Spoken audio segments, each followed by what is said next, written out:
es lindo llegar a este momento del programa porque te conectas a un lugar y ves rostros. Eso es muy importante. Y otras personas que no somos nosotras. Y más importante aún es ver los rostros de Santi Marino y Agus Espada porque se viene una nueva emisión de Fuerte al Medio. ¿Cómo les va? ¿Qué tal? ¿Cómo andan? ¿Serios? Rostros serios veían, ¿no? Inclusive. Rostros serios. Santi, yo no sé por qué vos tenés un rostro serio dado lo que sucedió ayer. Así que para mí, hoy nuestra cara es de felicidad plena. Tengo un poco de sueño, pero... Terminó tarde todo, ¿no? Claro. Pero peor es ser de Racing. Dije eso hoy en clase y se me escapó. Me cuento de nada. Perdón. La cara de Agus no denota la misma alegría, digamos. No, estamos bien.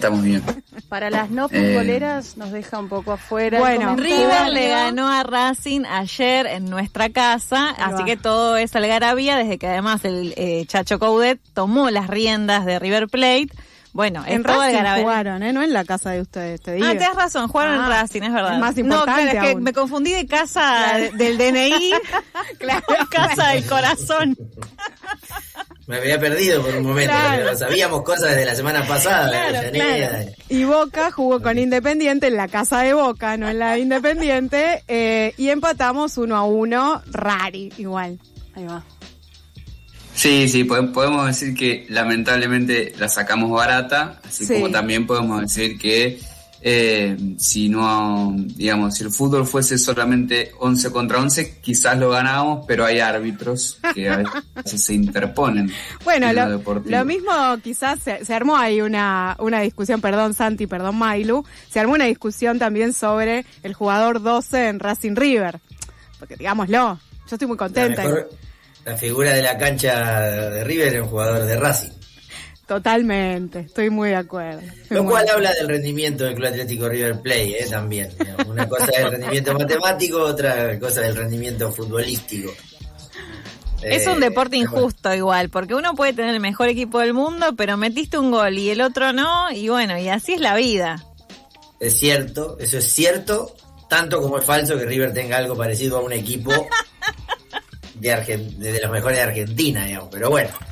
Es muy quejón, porque a mí me gusta que los de blanco y rojo. El juego bonito. De blanco y rojo. Claro. Pero bien. Bueno, entiendo lo Verón. Estás aceptando el nuevo DT, me parece. Te estás tratando de amigar un poco, creo. Yo lo quiero, Chacho.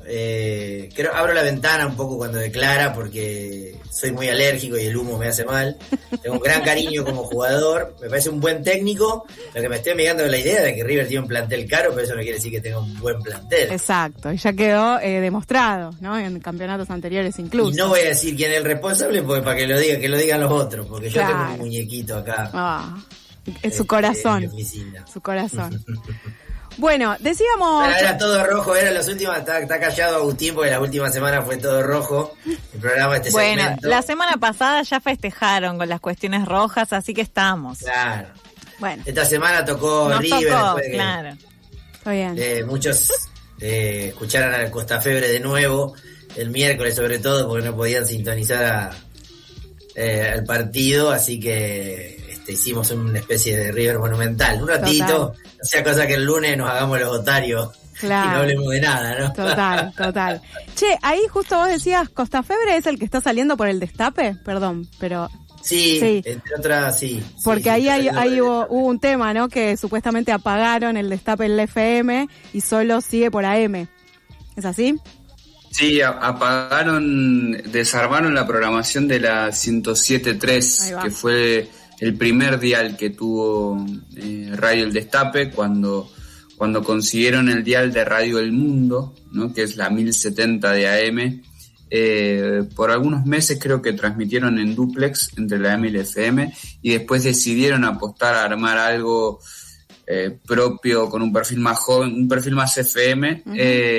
No llegó nunca como a concretarse, o sea, nunca llegó a haber algo así como una programación, había como programas sueltos y bueno, sí, definitivamente creo que a partir de abril fue la decisión de terminar todos los programas en esa FM, ¿no? Desconozco cuál va a ser el futuro de la licencia, ¿no? De la frecuencia, particularmente, pero entiendo que ahí transmitía Costa Febre los partidos de River después de algunos problemas con sus anteriores ciclos.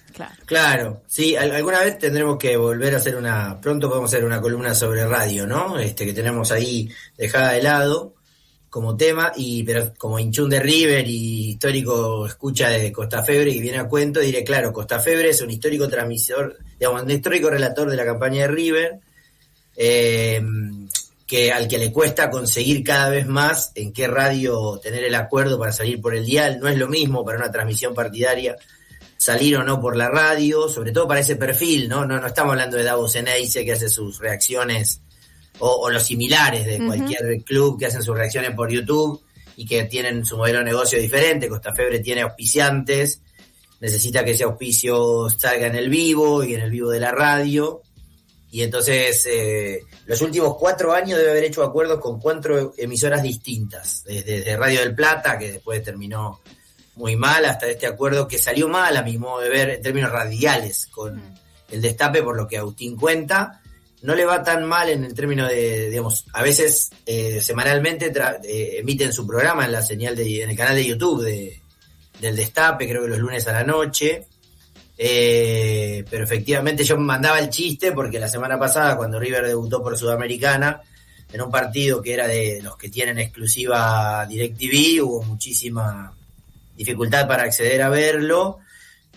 Los que transmiten por distintas plataformas a River, en ese caso, supongo que le pasaría a cualquiera, hablaban de un salto significativo en términos de las conexiones al vivo, porque terminaban escuchando a esos partidos por YouTube.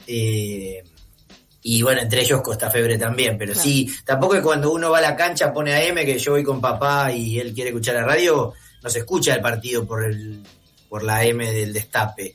Depende, también los partidos juegan en cualquier día, en cualquier horario, una vez juega el miércoles a la noche, otra vez un sábado a las 10 de la tarde, a las 10 de la noche, difícil, ¿no? Entonces, nos parece un acuerdo exitoso. Creo, Agus, que vamos a tener que enfocarnos en qué le pasa a la radio próximamente. Sí, es súper interesante. Vos sabés que mientras yo te escuchaba, y bueno, se discutió bastante justamente porque llega un equipo grande como River a jugar esta copa que tiene un esquema de transmisión muy complicado hace muchos años, pero que cuando por ahí no la juegan ni Boca ni River, eso pasa un poco por alto, que es, bueno, básicamente la Copa Sudamericana la transmite toda la competencia en exclusiva, en semi-exclusiva, pero buena parte de los partidos son en exclusiva, DirecTV, que no es un servicio de televisión paga, que sea, a ver, tiene algo así como entre el 15 y el 20% del mercado, pero no está muy presente por su tecnología y por cómo se desarrolló en los grandes centros urbanos. Bueno, como en Starlink, ¿no? Como todos los servicios satelitales, en el caso de DirecTV es televisión paga por satélite, está más presente en zonas alejadas de las grandes urbes, y eso, digamos, esa cuota de mercado del 15 a 20%, cuando lo analizamos en la ciudad de Buenos Aires, ciudad de Córdoba, ciudad de Rosario, baja drásticamente, claro. Porque ahí están los cable operadores, claro. Los que tienden cable, ¿no? Digamos, no los que dan por satélite, que tienen mejor servicio y hacen triple y cuádruple play. Y una de las cosas que me sorprendía es que antes las transmisiones de radio tenían que pagar derechos en transmisiones de copas internacionales, tenían que pagarle a Conmebol para poder transmitir los partidos, y eso se ha liberalizado bastante, por no decir completamente, con el fenómeno de los canales de streaming, ¿no? Digamos, que transmiten, obviamente desde estudios, pero transmiten los partidos sin haber pagado los derechos. No quiero decir que están haciendo algo no legal, sino que están, me parece a mí, explotando un gris en esa regulación, claro. Porque no son ni radio ni televisión y no están pasando imágenes tampoco, ¿no? Claro. Entonces es bastante complejo de entender, pero me acordaba y pensaba en esa novedad justamente en la relación entre transmisiones deportivas y radio, obviamente entremezclado con streaming. De hecho, recuerdo que hubo un mundial, no me acuerdo cuál, uno que quedamos afuera, bueno, hace 6 años debe ser, que Rusia. La tribu transmitía los partidos en vivo. Sí, me acuerdo. Pero ¿No fue Brasil 2014? Brasil 2014, claro. Ahí está. Sí, Brasil 2014, obviamente hay una causa, ¿no? Por esa cuestión, pero más allá de eso, digo porque fuimos mencionados en una causa, no porque nos hayan denunciado de manera directa, la tribu lo que hacía era no pasaba por radio, por FM, la transmisión, sino que sí sucedía por lo online, ¿no? Como también aprovechando ese gris. Claro, y lo hacían la transmisión en el bar, iban personas a ver el partido al bar y ahí se pudrió todo. Claro, sí. Pero bueno, hay efectivamente, más allá de la particularidad de nuestra casa y hablando de nuestra casa, ¿no? Como las canchas. Muy bien. Y de los modelos de negocio, efectivamente hay una serie de zonas grises que la plataformización de la transmisión, que pasa antes que la del consumo, que pasa muy masivamente y cada vez más, va dejando, ¿no? De hecho, de aquí a 2 meses, más o menos, tendremos el Mundial. También haremos una columna previa al Mundial sobre cómo se va a ver, o cómo no se va a ver, o cuánto se va a complicar para ver todos los partidos del Mundial. Y ahí hay zonas de ruidos, ahí hay un acuerdo de la FIFA con YouTube y TikTok, hay todo un tanteo, me parece que no está estable, y sistematizaremos pronto sobre ese tema. Pero bueno, hablando de plataformas y de YouTube, nos fuimos si para parece, otro lado, perdón, entremos al tema al final esta pata deportiva tenía un vínculo con, más allá de nuestros amores futbolísticos. Vamos a hablar de una causa judicial, y vamos a hablar de decisiones judiciales en realidad, porque hace un par de semanas estaba ahí en Gateras este tema en la columna. Los que están involucrados en la discusión, no es que fue tema de agenda muy importante, hay muchos temas que se están comiendo toda la agenda en el debate público, pero los que están involucrados en estas discusiones asistimos con cierta perplejidad, novedad y mucho interés a una novedad judicial que fueron en realidad 2 decisiones, un jurado en Los Ángeles, en Estados Unidos, y otro en Nuevo México, que concluyeron que Meta, en uno de los casos, y también Google en el otro, habían diseñado deliberadamente funcionalidades adictivas y con efectos dañinos sobre usuarios menores de edad, que eso además vino de la mano con ocultar a los usuarios respecto de la seguridad que quienes usan estas plataformas pueden, o la vulnerabilidad de la seguridad que quienes usan estas plataformas pueden sufrir.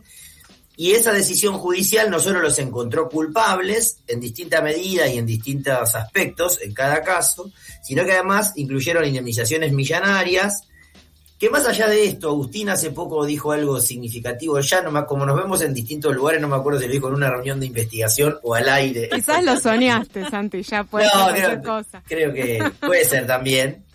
Que es que cuando hay puras indemnizaciones, por más millonarias que sean, no parece ser tan significativo para estas plataformas como un tipo de decisión judicial, que es la que vamos a analizar hoy, que los encuentra responsables, penalmente responsables, en el diseño o en los contenidos de acciones que generan elementos negativos sobre sus usuarios y que sobre todo sientan precedentes respecto de cómo la justicia se vincula con estas plataformas, porque afectan a terceros, porque son intermediarios con relevancia, y entonces me parece que estos 2 casos judiciales entran en la misma bolsa y es lo que analizaremos hoy en Fuerte al Medio.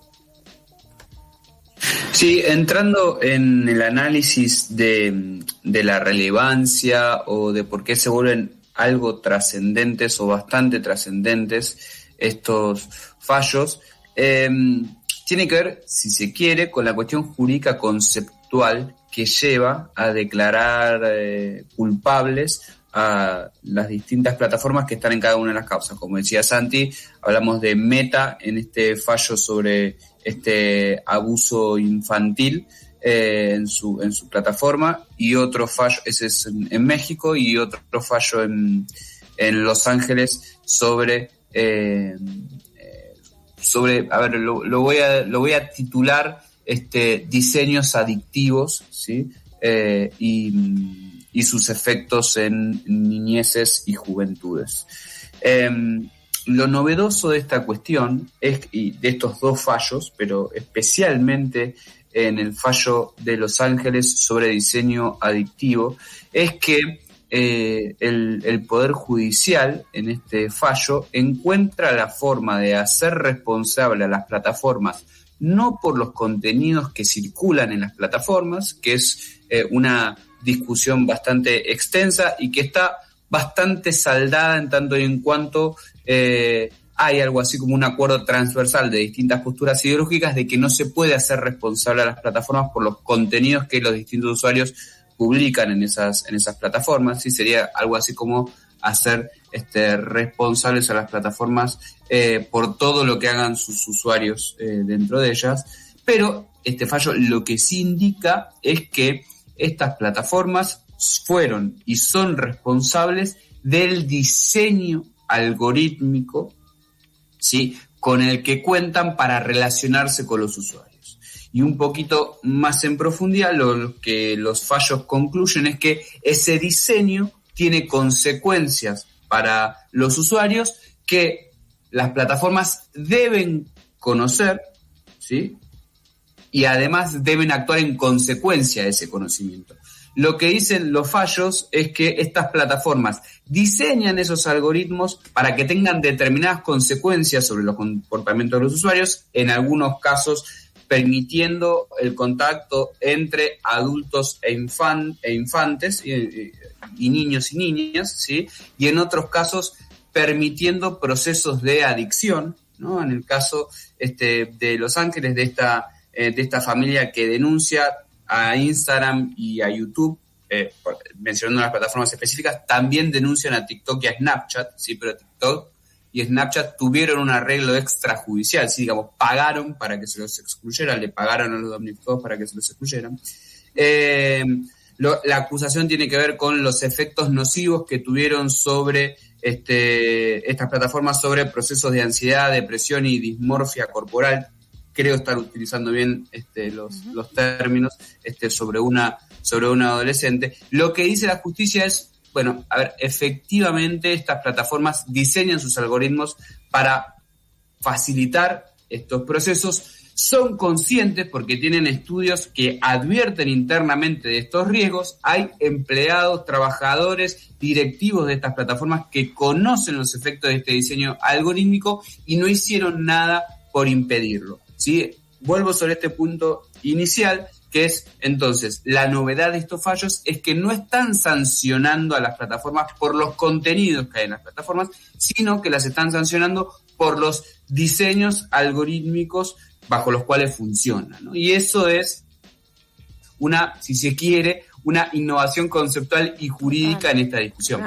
Claro, ahí es muy relevante esto que marca Agus, porque hay un desplazamiento del foco histórico, ¿no?, de los contenidos que le cabía a las plataformas defenderse con un tipo de estrategia judicial a la infraestructura de la red, ¿no? De hecho, lo que hacían las empresas tecnológicas cuando se las acusaba por el tipo de contenidos que los usuarios ponían a circular era invocar la sección 230 de la Ley de Decencia en las Comunicaciones de Estados Unidos, que es muy utilizada en estas discusiones y debates, porque así planteaban mecanismos para evitar las responsabilidades legales, argumentando que no podían ser encontrados culpables o penalmente responsables por lo que hacían terceros.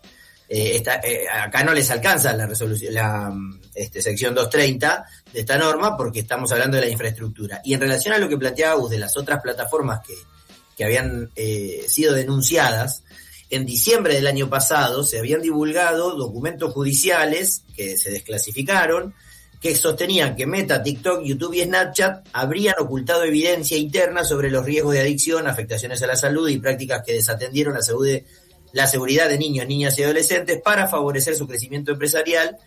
Y ese caso finalmente terminó con la Corte encontrándolos penalmente responsables, salvo a las dos plataformas que reconocieron la culpabilidad en términos concretos y negociaron con los denunciantes para quedar por fuera del proceso judicial.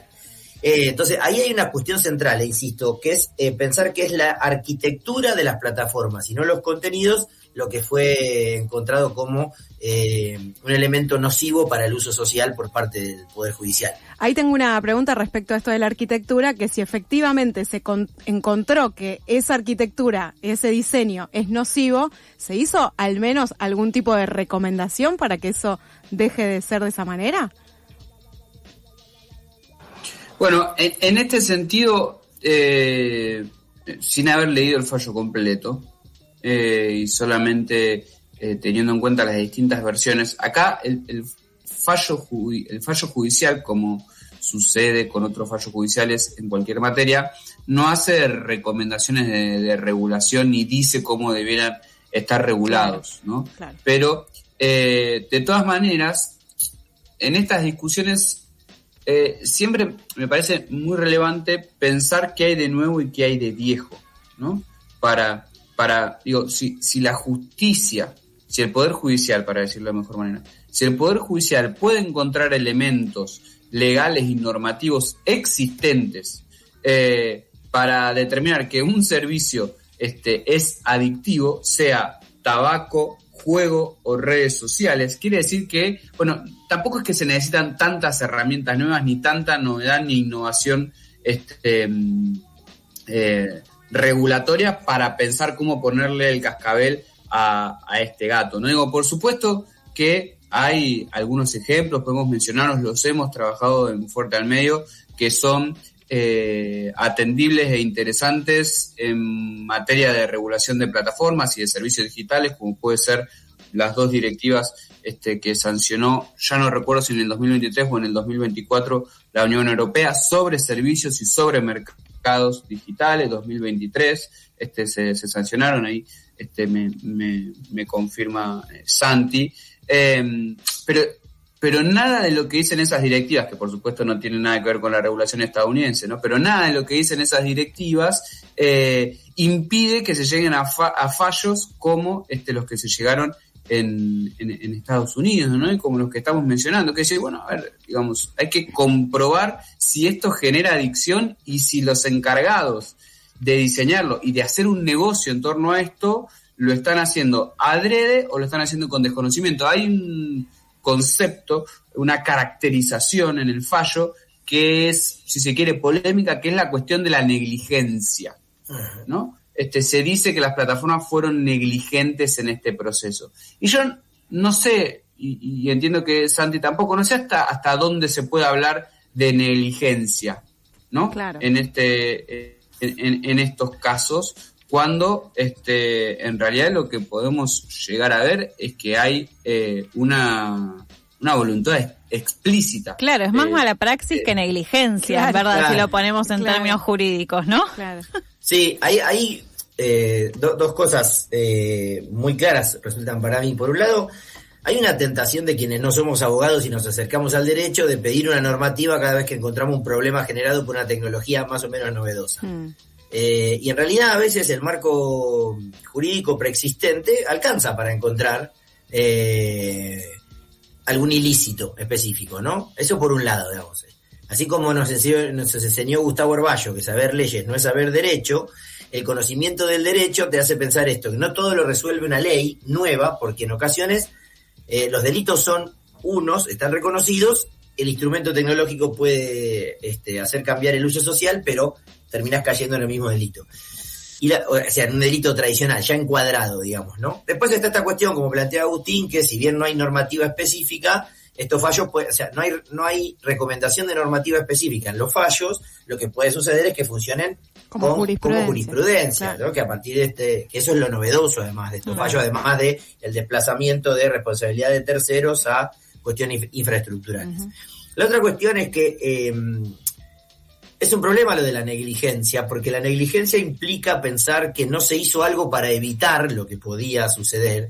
Y en realidad acá lo que está planteando el fallo judicial es que lo que hubo fue un diseño específico que tenía como resultado esperado la generación de ese comportamiento, es decir, la adicción a este tipo de plataformas por parte de los usuarios de YouTube y TikTok en este caso, perdón, de YouTube e Instagram en este caso, porque el chiste de estas plataformas es que vos te pases todo el rato posible ahí expuesto a la información y también a los anuncios publicitarios que, entre otras cosas, por donde valorizan capital.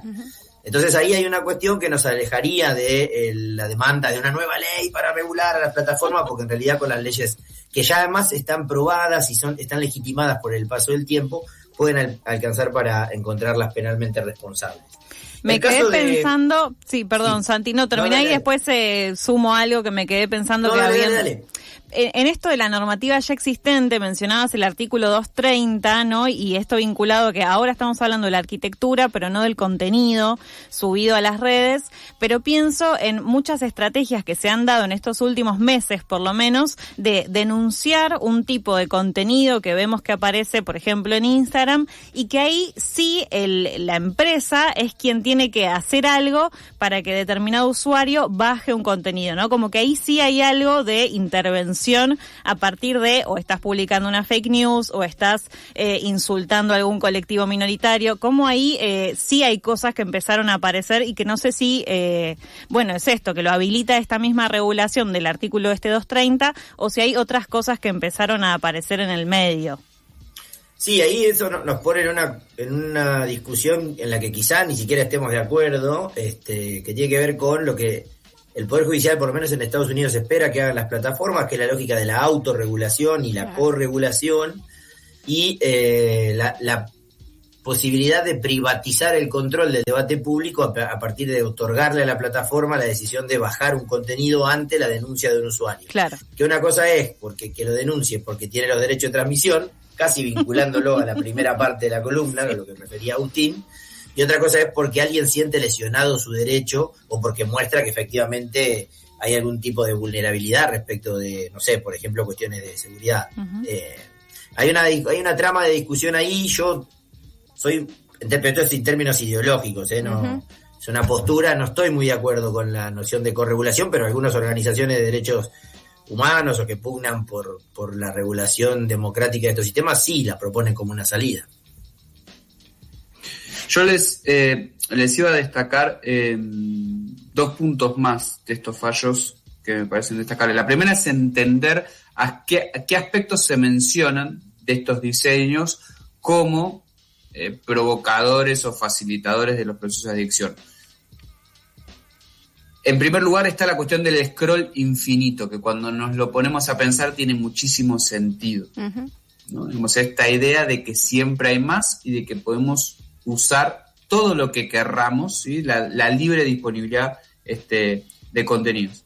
En segundo lugar, también se menciona esta cuestión de la reproducción automática de contenido y cómo casi es sin demanda la oferta de contenido. Y en tercer lugar, se menciona también la cuestión de las notificaciones, ¿no? Las notificaciones como generadoras de esta dopamina, ¿no? Y de esta necesidad de validación constante de lo que uno hace, lo que uno busca, lo que uno genera en esas redes sociales. Y el segundo aspecto que me parece relevante de estos fallos tiene que ver con lo que queda fuera de los fallos, ¿no? Y con cómo hay otras plataformas que reconocen igualmente, digamos, que no hay que perderlas de vista porque reconocen su culpabilidad, su responsabilidad, pero quizás esta decisión de los arreglos extrajudiciales tenga que ver más con una acción de marketing que con una acción legal, ¿no? ¿Por qué? Y bueno, porque nosotros hoy estamos hablando de los fallos contra Google y contra Meta, pero no estamos hablando de los fallos contra TikTok, ¿no? Entonces, para no perder de vista eso también, que tiene que ver con los problemas de afrontar estas regulaciones, mejor dicho, estas causas judiciales, desde el costado económico nada más. Claro. Es como para prestarle atención. Claro. Creo que es eso lo que yo citaba, que Agustín dijo en el último encuentro de investigación que tuvimos en Quilmes, no lo dijo acá al aire, pero ahora lo culminé que lo dijera. Ahí está. Me parece que es interesante porque además es incluso casi una guía de una estrategia política, de política con mayúscula, ¿no? De uh-huh. Policy, de cómo el Estado debería interpelar a este tipo de organizaciones, porque con estos montos no le haces ni cosquillas a las empresas que facturan miles de millones de dólares. En cambio, metiéndote en la arquitectura, la cosa se puede poner un poquito más viscosa. La otra novedad menor, solo para quienes seguían estos tipos de decisiones judiciales, fue en Los Ángeles y en Nuevo México, no fue en California, que es donde suele haber fallos en contra de las grandes plataformas, con lo que se va expandiendo, ¿no? La mancha de aceite un poquito Pero claro, sucede en Estados Unidos, que tiene un proceso político, administrativo y judicial muy distinto al del resto de los países, ¿no? Donde las decisiones judiciales son regionales, son por estados, no hay una cuestión nacional hasta que llegue en algún caso a la Corte Suprema, pero habrá que estar atento y ver cómo evoluciona esta dinámica. Me parece que es clave esto de que efectivamente se esté hablando sobre la arquitectura, ¿no? Esto que marcaban al principio, me parece que es la clave de todo este fallo, o de estos fallos, porque no es uno solo. Y está bueno también para ver de qué manera, si existe la forma, se puede transparentar, ¿no? Esa estructura, esa arquitectura. ¿Hay forma de hacerla transparente? ¿Hay forma de entender de qué modo están programadas, armadas, diseñadas estas plataformas? Más allá de lo que claramente Agus mencionaba, ¿no? Esto del scroll infinito y estas caracterizaciones. Bueno, poder saber qué otras cosas más.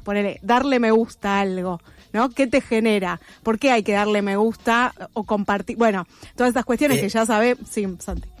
No, y que hay una discusión hasta económica también a dar. Claro. ¿Quién es el dueño de esos datos, de los datos que genera ese usuario?